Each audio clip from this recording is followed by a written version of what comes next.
बिस्मिल्लाहिर्रहमानिर्रहीम। अस्सलाम वालेकुम। मैं गौहर भट्ट आपकी खिदमत में हाजिर हूँ और एक दफ़ा फिर एक बड़ी खबर के साथ हाजिर हूँ। आपको याद होगा कि मैंने पाकिस्तान के साबिक़ वज़ीर-ए-आज़म नवाज़ शरीफ के पासपोर्ट के हवाले से बात की थी कि उनका पासपोर्ट जो है वो मिड फरवरी में ख़त्म हो जाएगा, जिसके बाद वो एक थोड़ी सी ट्रिकी पोजीशन में आ जाएंगे क्योंकि वहाँ पर बरतानिया में उनके लिए प्रॉब्लम पैदा हो सकता है कि उनका चूँकि पासपोर्ट एक्सपायर हो जाएगा तो वहाँ पर वो एक पाकिस्तानी की हैसियत से रह रहे हैं, या तो वो असाइलम पर जाएंगे या फिर उनको इंग्लैंड जो है वो छोड़ना पड़ेगा। लेकिन मियाँ नवाज़ शरीफ बड़े एक लकी आदमी हैं और शुरू से वो एक बल्कि अक्सर अक्षरों के पीछे आपने पढ़ा होगा कि नवाज रहा है तुझे नवाज शरीफ, अल्लाह ताला तुझे नवाज रहा है। तो अल्लाह ताला ने नवाज शरीफ को नवाजना ख़त्म नहीं किया। और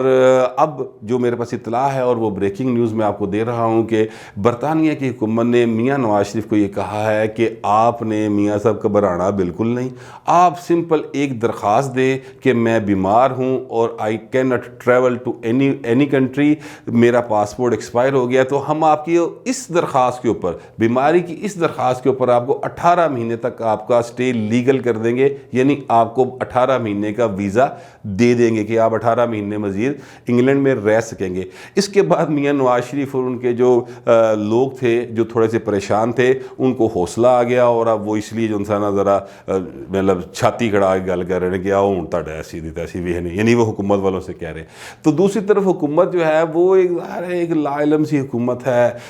उनको सिर्फ एक ही चीज़ है कि मैं नारों नहीं दूंगा, छड़ांगे नहीं, नाप लांगे, मार देंगे, इसके अलावा उनके पास कहने को कुछ नहीं है, करने को कुछ नहीं है। अजीब व गरीब किस्म के उनके ख्यालात हैं। अभी कल प्रेस कॉन्फ्रेंस की है शेख रशीद साहब ने जो वज़ीर दाखिला हैं, और उन्होंने ये कहा है कि नवाज शरीफ का पासपोर्ट जो है हम 16 फरवरी को मनसूख कर देंगे और फिर उनको जो ना उनके पास पाकिस्तान आने के अलावा कोई चारा नहीं रहेगा। और इसी तरह वो बड़े एक कारीगर आदमी हैं बाबर अवान साहब,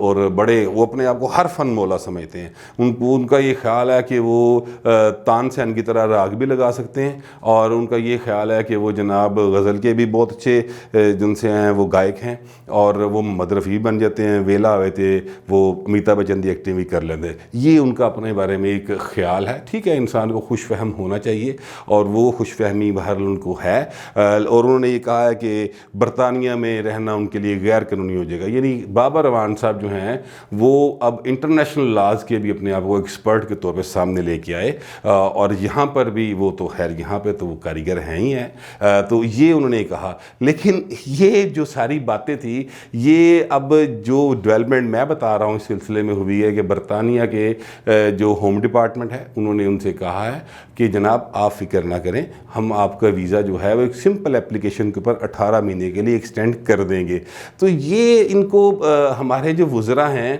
वो ये समझ रहे हैं कि नवाज शरीफ जरा बाहर बैठ के बड़का मार रहे हैं, वो उन्हें हवरे कोई वो जो सा ना वो ताकत का इंजेक्शन लगवा लिया तो इसलिए शायद वो बढ़ के मार रहा है वो, या वो पाकिस्तान से बाहर चला गया इसलिए बढ़ के मारा। अच्छा, नवाज शरीफ तो बाहर बैठ के बड़का मार रहा है, ओ भाई ये भी तो सोचो कि इतने जरदारी बह के भी तो बड़का मार रहे हैं, बिलावल भी तो बड़का मार रहे हैं, या मरियम भी तो कर रही है, या मौलाना फजल रहमान जिस तरह की बातें कर रहे हैं, तो ये आखिर क्यों कर रहे हैं, ये सोचने की बात है। और इसके पीछे जो इंटरनेशनल इस्टेब्लिशमेंट है वो बाकायदा तौर पर पाकिस्तान की हुकूमत से नाखुश है, जिसकी वजह से वो अपोजिशन के लोगों को थोड़ा तगड़ा कर रही है। तो ये बात इनको समझ नहीं आ रही, या इनको समझ नहीं आ रही, या इनको खुशामद करने का इतना ज़्यादा शौक़ है और आदत पै गई ना बंदे को सारी ज़िंदगी काम कर करके, तो वो उनको आदत पड़ गई है कि ये देख ही नहीं रहे दीवार के पार कि क्या हो रहा है, और ये सिर्फ ये समझते हैं कि लोकल जो हम मामलात हैं ना उनको इस तरह कर लेंगे, किसी तरह हम जो है ना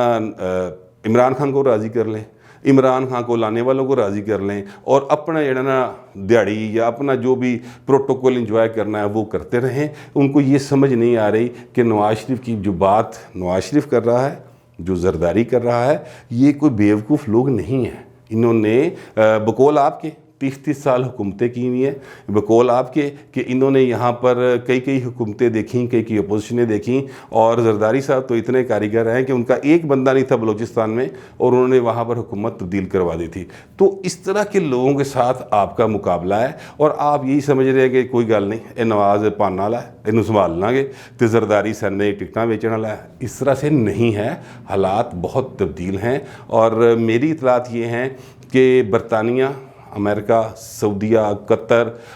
یہ سارے ممالک جو ہیں یہ پاکستان میں تبدیلی کے خواہاں ہیں، اور ان کا یہ خیال ہے کہ موجودہ رجیم جو ہے وہ ان کے مفادات کے خلاف کام کر رہی ہے، یا وہ ان کی خواہشات کے مطابق نہیں چل رہی۔ چونکہ پاکستان ایک غریب ملک ہے اور ہم نے ان سب سے امداد لے کے اپنا روزگار، اپنا گھر کا کچن چلانا ہوتا ہے، تو اب ہم ان سے امداد بھی لے رہے ہیں اور انہوں نے وہ خامی کٹ رہے ہیں، یعنی ان کی باتیں بھی نہیں مان رہے۔ تو پھر اس طرح جو ہے نا، اس طرح دا ملازم یا اس طرح دا کمی قابل قبول نہیں۔ معذرت کے ساتھ یہ میرے ملک کی بات ہے، لیکن انٹرنیشنل اگر پالیٹکس میں دیکھا جائے تو پاکستان صرف ہر جگہ پہ کٹورا پکڑ کے کھڑا ہوا نظر آتا ہے کہ دے جا سخیا رائے مولا تیرا اللہ ہی بوٹا لائے گا۔ یہ والا سلسلہ جو ہے نا، جب یہ سلسلہ چلے گا تو پھر لوگ آپ کو برداشت نہیں کریں گے، یا آپ کو اس طرح چلائیں گے جس طرح آپ کو چلنا چاہیے یا جس طرح وہ چلانا چاہتے ہیں۔ یہ صورتحال جو ہے، اس میں پاکستان کی جو موجودہ رجیم ہے، یعنی یہاں کے جو سیاستدان ہیں، ان میں اکثریت تو وہ ہیں جو حکومت میں بیٹھے ہوئے، جو پہلے دوسری پارٹیز میں رہے، ایم این اے بن گئے، کبھی نواز شریف کی ٹکٹ پہ بن گئے، کبھی پیپلز پارٹی کی ٹکٹ پہ بن گئے۔ یہی لوگ تھے جو کاف لیگ میں چلے گئے تھے، اور یہی جو ہیں اب کسی کے اشارے کے اوپر عمران خان کے ساتھ بیٹھے ہوئے ہیں۔ تو وہ سب لوگ بڑے سیانے ہیں، انہیں اپنی لوکل پولیٹکس کا پتہ ہے، انہیں پتہ ہے کہ جس لئے اشارہ ہونا ہے، جب انہوں نے دیکھنا نا کہ یہاں پر اس ڈال پہ اب الو آنے لگے ہیں، تو انہوں نے ان پرندے نے تو اٹھ جانا اور کسی نئی ڈال کی طرف چلے جانا جو کہ پہلے سے زیادہ محفوظ ہوگی۔ اس لیے وہ ایم این ایز بھی اور وہ ایم پی ایز بھی ان پارٹی سے رابطہ کر رہے ہیں۔ یہ بھی میرے پاس خبر ہے، بہرحال اس خبر کے اوپر میں پھر آپ کو تفصیل کے ساتھ آگاہ کروں گا۔ ابھی جو صورتحال ہے، جتنے یہ لوگ بیٹھے ہوئے ہیں، علی زیدی صاحب ہو گئے، باور روان صاحب ہو گئے، شیخ رشید صاحب ہو گئے، یا اور بھی جو بھی آپ کو وفاقی وزراء نظر آتے ہیں ٹی وی کے اوپر بیٹھے ہوئے، شبلی فراز صاحب بھی ایک کریکٹر ہیں، اللہ تعالیٰ انہیں ہدایت دے اور انہیں توفیق دے کہ وہ اپنے باپ کے نقش قدم پر چلیں۔ بہرحال یہ میری دعا ہے اور خواہش بھی ہے، دیکھیں کیا بنتا ہے۔ لیکن اپنے ٹاپک کی طرف واپس آتا ہوں، اور میں یہ کہنا چاہ رہا تھا کہ یہ جتنے لوگ باتیں کر رہے ہیں اور کل جو پریس کانفرنس کی ہے، یہ صرف اور صرف اس طرح سے ہی ہے، جس طرح پنجابی بھی کہتے ہیں نا کہ چودھری دے گھر کے گند پان والی گل ہے، کہ چلو اور کچھ نہیں، چودھری کو صاف تے کرانا پائے گا۔ یعنی وہ چودھری کر کچھ نہیں سکتے، صرف اس کو تنگ کرنے کے لیے اس طرح کی حرکتیں کر رہے ہیں کہ جس طرح وہ تھوڑا سا تنگ ہو جائے۔ تو اس سے زیادہ کچھ نہیں ہے۔ خبر اچھی یہ ہے کہ، اور یہ مسلم لیگ نون کے لوگوں کے لیے بہت بڑی خبر ہے، اور اسی طرح پی ڈی ایم کے لوگوں کے لیے بہت بڑی خبر ہے کہ نواز شریف کو برطانیہ میں رہنے کے لیے برطانوی حکومت نے کہہ دیا ہے کہ آپ سمپل ایک اپلیکیشن دیں، ہم آپ کو 18 مہینے کا ویزا دے دیں گے۔ میرے پاس یہ اطلاعات تھی، میں نے سوچا آپ کے ساتھ بھی شیئر کر لوں۔ اب تک کے لیے اتنا ہی، ملتے ہیں اگلے ویلاگ میں۔